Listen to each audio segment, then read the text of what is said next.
Rudi, Sinta, caranya udah mulai tuh. Halo teman-teman kelas 3 di rumah, apa kabar? Jumpa lagi di program Belajar dari Rumah bersama TVRI. Apa kabar juga buat bunda dan ayah yang hebat yang selalu mendampingi teman-teman kelas 3 belajar dari rumah. Semoga tetap semangat terus ya. Yuk, siapkan buku kerja dan juga alat tulis teman-teman ya. Kalau sudah, mari kita awali belajar hari ini dengan berdoa. Berdoa menurut kepercayaan dan keyakinan masing-masing ya. Berdoa, dimulai.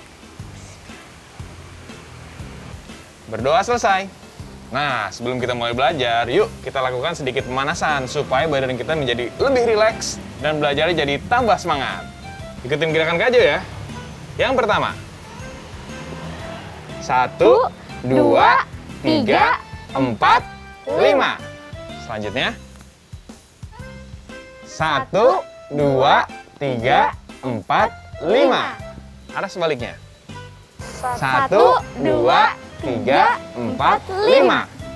Lalu, tahan leher kalian seperti ini. 1, 2, 3, 4, 5. Harus sebaliknya.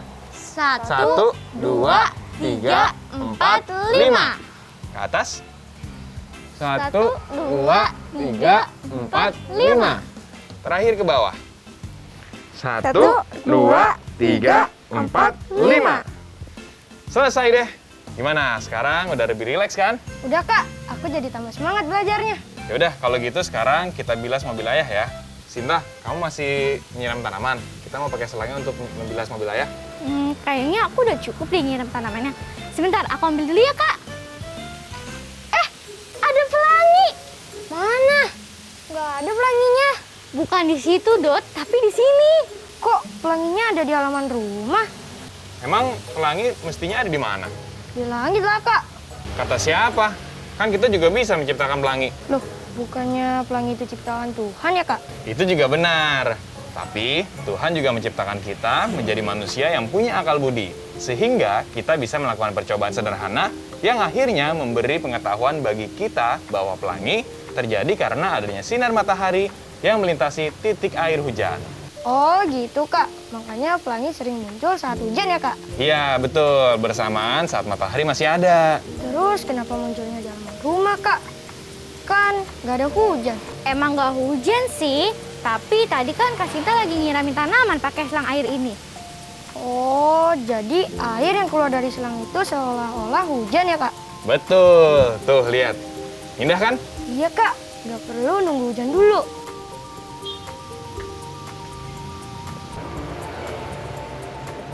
Iya, tapi jangan buang-buang air ya kalau cuma pengen lihat pelangi. Iya, bener tuh. Ini juga kebetulan karena Sinta tadi menyiram tanaman. Nah, kalau sekarang kalian mau tahu lebih lanjut tentang terbentuknya pelangi, Kak Jo punya bacaannya nih. Kita masuk ke sesi membatik nih, Kak. Iya, membatik. Membaca itu asik. Bacaan kali ini adalah membaca terbimbing. Kalian dan juga teman-teman di rumah diharapkan untuk ikut membaca. Yuk, kita baca di dalam. Yuk, yuk.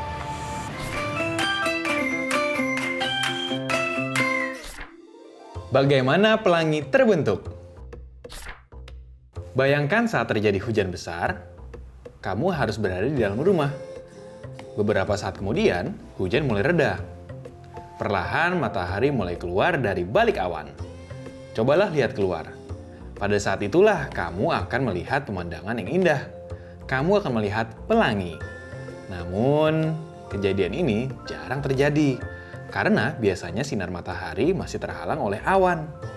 Mengapa demikian? Mari kita baca lebih lanjut. Bagaimanakah cara pelangi terbentuk? Pelangi akan terbentuk jika ada sinar matahari yang melintasi titik-titik air hujan. Perlintasan sinar itu akan membentuk warna-warna pelangi. Jadi, dua hal penting agar pelangi terbentuk adalah yang pertama, sinar matahari. Lalu, yang kedua, titik-titik air hujan. Pelangi mungkin bisa terbentuk, tetapi belum tentu kami bisa melihatnya dengan jelas. Mengapa demikian? Mari kita baca lebih lanjut. Agar kamu bisa melihat pelangi, kamu harus berdiri pada posisi yang tepat. Pastikan di depanmu ada rintik-rintik air hujan. Pada posisi inilah kamu berada di antara matahari dan hujan. Pada posisi inilah kamu baru bisa melihat pelangi dengan jelas. Ayo kita buktikan. Coba kamu lakukan percobaan sederhana ini. 1. Semprotkan air dengan selang ke arah sinar matahari. 2. Pastikan ada sinar matahari yang bersinar dari belakangmu. 3. Jika arah semprotan airmu tepat, kamu akan melihat warna-warna pelangi. 4. Cobalah ke beberapa arah sampai kamu melihat warna-warna pelangi.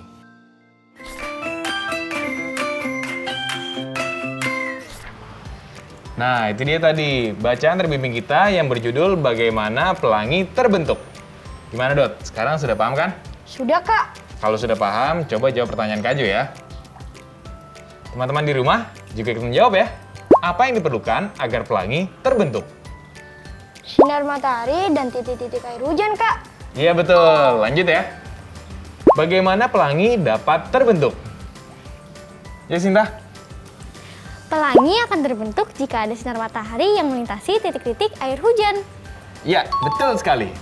Kalau sinar matahari melintasi titik-titik air hujan, maka pada perlintasan tersebut terbentuklah pelangi. Pertanyaan terakhir ya, di mana kamu harus berdiri agar bisa melihat pelangi? Siapa ya? Sinta deh. Kita harus berdiri pada posisi di mana di depan kita ada rintik-rintik hujan dan di sinar matahari di belakang kita. Iya, betul sekali. Kalian juga bisa membuktikan ini saat kalian sedang menyiram tanaman di halaman seperti yang dilakukan Sinta tadi. Nah, untuk melatih daya ingat kalian tentang bagaimana pelangi terbentuk, Kak Jo sudah menyiapkan beberapa gambar nih. Coba kalian sebutkan ya, urutan yang tepat agar pelangi dapat terlihat. Urutannya adalah B. Matahari, C. Anak-anak, D. Hujan, A. Pelangi. Atau sebaliknya, pelangi terlihat jika A. Pelangi, D. Rintik hujan, C. Anak-anak, B. Matahari. Iya betul urutannya ya. Nah sekarang Dodi, coba gabungkan 4 gambar ini untuk menunjukkan posisi yang tepat agar dapat melihat pelangi.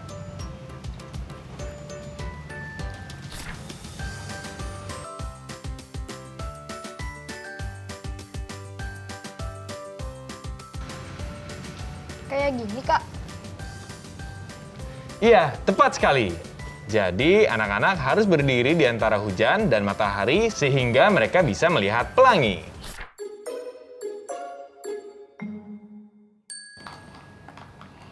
Kak Sinta lagi ngapain? Ini Kak Sinta lagi ngumpulin alat tulis yang kakak temukan di berbagai tempat di rumah ini. Ternyata banyak juga ya. Oh gitu, Kak. Kita main es tungtung yuk. Ayo, saatnya es tungtung. Berestimasi dan berhitung.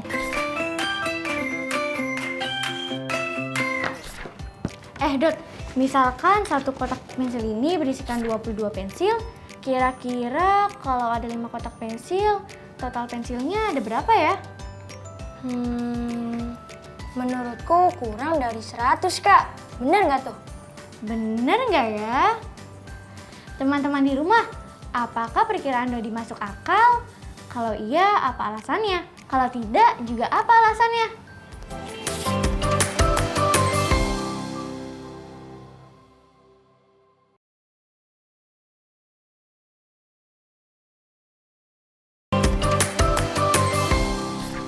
Jadi gimana, Kak? Menurut Kak Sinta, jawaban Dodi masuk akal nggak? Menurut kakak, tidak masuk akal, Dot. Karena 22 bisa dibulatkan menjadi 20.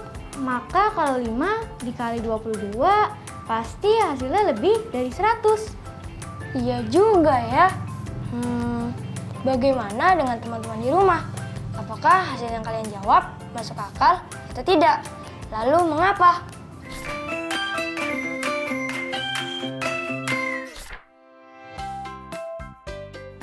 Kaju, ada nggak sih pelangi yang membentuk sudut sampai 360 derajat? Pelangi bisa sih membentuk sudut sampai 360 derajat, tapi itu fenomena yang sangat jarang. Rata-rata pelangi hanya membentuk sudut 180 derajat. Aduh, Kak Jo sama Kak Sinta pada ngomongin apa sih? Pelangi itu kan bentuknya setengah lingkaran. Kenapa kita jadi pada ngomongin sudut? Itu kan materi yang sedang Dodi pelajari. Iya, Dodi lagi mempelajari sudut ya? Nah, kamu tadi udah dengar kan, Kak Sinta bertanya apakah ada pelangi yang membentuk sudut 360 derajat? Menurut kamu, Dot, 360 derajat itu seperti apa? Kalau yang aku tangkap dari pembicaraan Kak Jo dan Kak Sinta itu, Kak Sinta menanya apakah ada pelangi yang bentuknya lingkaran. Jadi sudut 360 derajat itu sama seperti membuat lingkaran, Kak. Nah, itu udah tahu. Berarti sekarang kamu bisa ya menggambarkan 360 derajat itu seperti apa?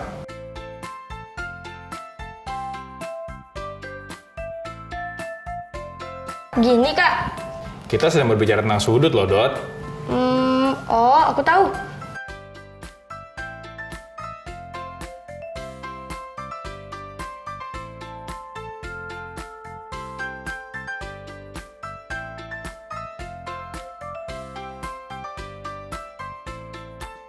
Iya betul, itu sudut 360 derajat. Atau bisa disebut juga dengan sudut satu putaran. Coba lagi, Dot. Sekarang kamu gambar sudut 1/2 putaran.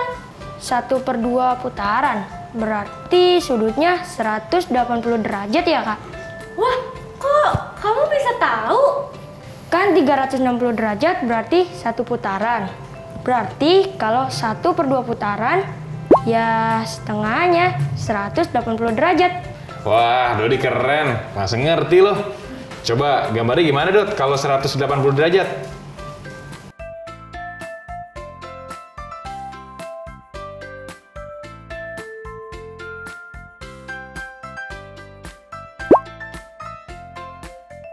Satu lagi nih, Dot. Kalau sudut 1/4 putaran kayak gimana?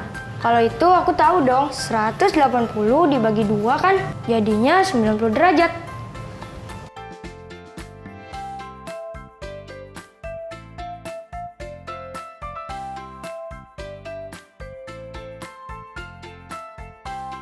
Kayak gini kan? Betul banget, Dot. Kita juga bisa memeriksanya kembali dengan melakukan penjumlahan 90 ditambah dengan 90. Hasilnya sama dengan 180. Iya juga ya. Jika mengacu dalam kehidupan sehari-hari, sudut-sudut ini dapat kita temukan dalam seharian kita loh. Coba Dodi, Sinta bisa kasih contoh apa yang bisa mewakili sudut 90 derajat?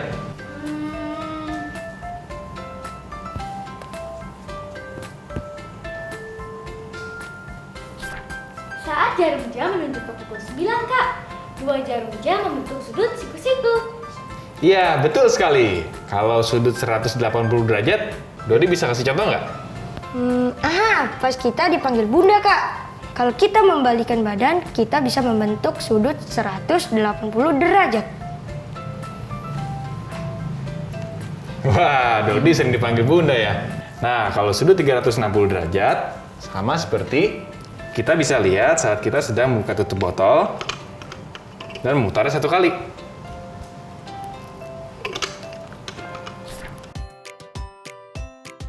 Nah, ngomong-ngomong, Kak Jo punya hadiah nih buat kalian berdua. Tapi kalian harus ikuti permainan Kak Jo.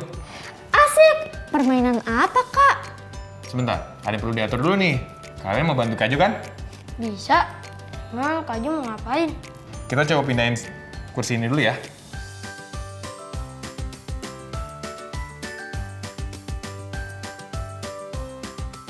Nah, jadi gini permainannya. Kak Jo punya hadiah buat kalian di sana. Salah satu dari kalian harus menutup mata dan yang lainnya harus memberikan arahan dengan menggunakan sudut derajat yang mesti ia lakukan. Terus arahkan hingga ia mendapatkan hadiahnya di sini. Kalau berhasil sampai tempat tujuan, kalian berhak mengambil hadiah dari Kak Jo. Gimana? Seru kan? Wah, kayaknya seru nih. Boleh deh. Yaudah, kira-kira siapa nih yang mau ditutup matanya dan siapa yang memberikan arahan? Kak Sinta aja deh yang ditutup matanya. Biar Dodi yang mengarahkan. Yakin kamu, Dot? Yakin dong. Nah, yaudah berarti udah ditentukan ya. Sinta yang ditutup matanya, Dodi yang memberikan arahan, oke? Nah, Sinta, kamu berdiri di sini. Oke. Ini menutup mata kamu ya. Kamu pakai ya. Nah, ninja. Dodi udah ngerti kan cara mengarahkannya? Kasih contoh dulu dong, Kak. Oke, sekarang kamu melihat Sinta menghadap kemana? Ke tanaman, Kak. Nah, kalau dia maju, pasti dia nabrak tanaman dong.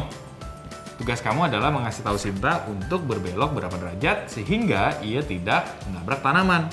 Lalu kalau Sinta harus maju, kamu tinggal bilang berapa langkah Sinta harus maju atau mundur. Paham gak nih? Oh, gitu. Oke deh. Oke, siap ya? 1, 2, 3. Kak Sinta, coba berputar ke arah kanan sebesar 90 derajat, Kak.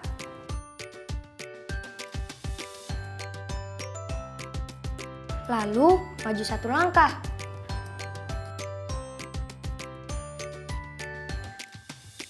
Lalu, berputar ke arah kiri sebesar 90 derajat. Maju 1 langkah lagi ya, Kak. Sekarang, coba putar ke kanan sebesar 90 derajat, Kak. Udah. Sekarang, maju 2 langkah, Kak.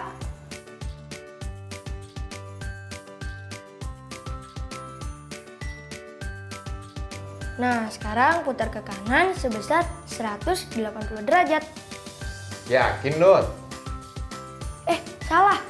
Putar ke kanan sebesar 90 derajat, Kak. Oke. Sekarang Kak Sinta maju 3 langkah.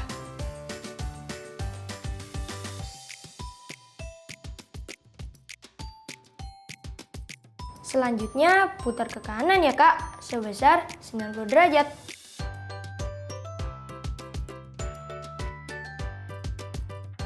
Nah, sekarang maju sebanyak 2 langkah ya, Kak.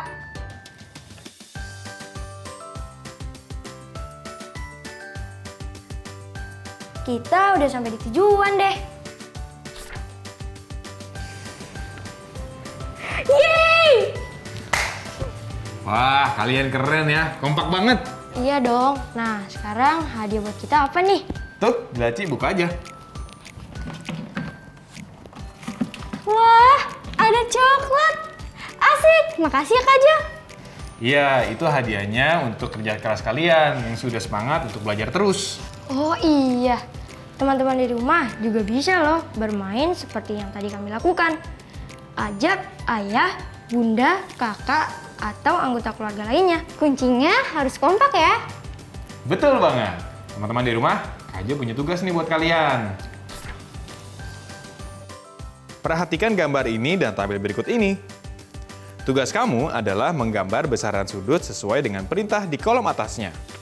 Kakak kasih contoh ya. Gambar 1, putar ke kiri 90 derajat. Putar ke kanan 180 derajat. Putar ke kanan 360 derajat. Oke Dodi, sekarang coba kamu kerjakan gambar nomor 2 ya. Digambar kan, Kak? Iya. Putar ke kiri 90 derajat.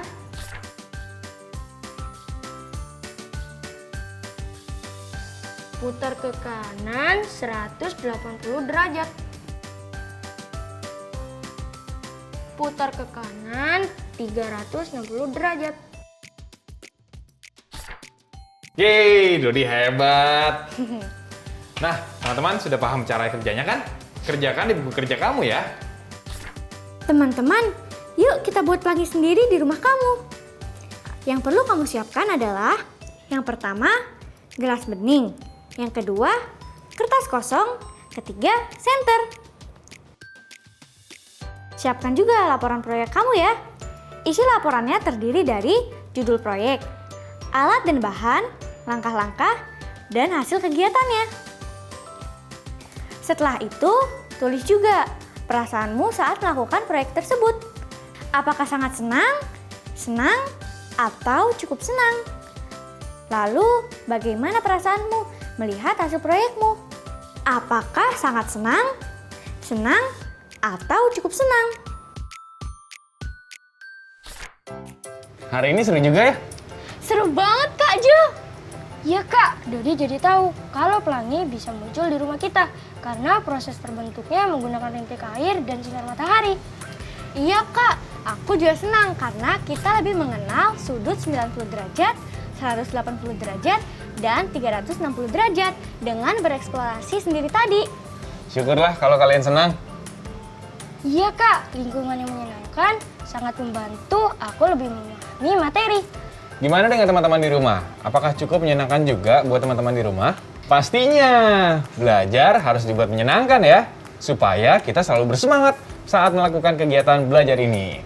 Nggak terasa, kita sudah di penghujung acara. Terima kasih kepada teman-teman di rumah karena sudah mengikuti program belajar dari rumah. Terima kasih juga untuk orang tua atau wali yang selalu mendampingi teman-teman kelas 3 belajar dari rumah. Teman-teman di rumah, kita belajar dari rumah dulu ya. Jangan lupa untuk selalu cuci tangan, jaga jarak, dan juga selalu pakai masker untuk mencegah penyebaran COVID-19. Kita ketemu lagi besok ya. Dadah! Dadah semua! Kita nyanyi lagu balonku yuk. Yuk!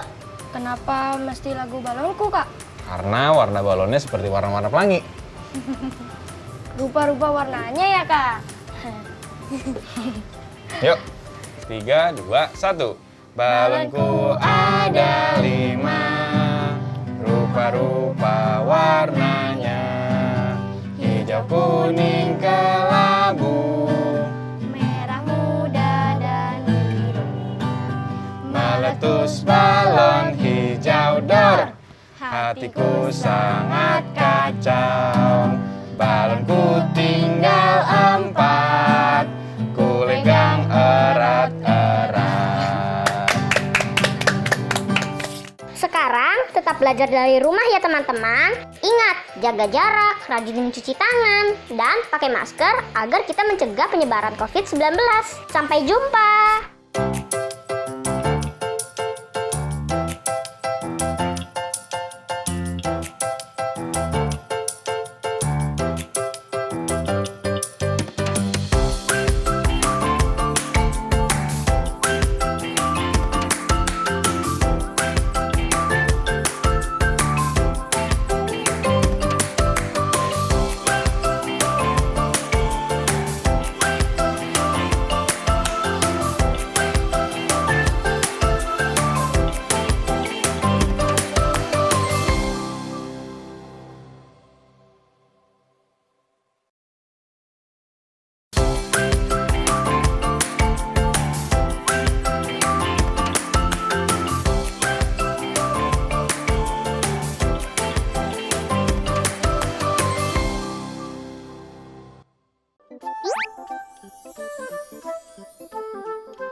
Halo sahabat Dikbud, di masa kebiasaan baru seperti sekarang ini, ingat selalu pesan ibu. Keluar rumah kalau penting saja ya nak, ingat untuk selalu 3M. 3M itu mudah dilakukan dan bisa mencegah penyebaran virus corona. Menggunakan masker, mencuci tangan dengan sabun dan air mengalir, menjaga jarak. Sahabat Dikbud, kalau kamu sayang keluarga, jangan bawa virus ke rumah ya. Ingat pesan ibu, ingat 3M.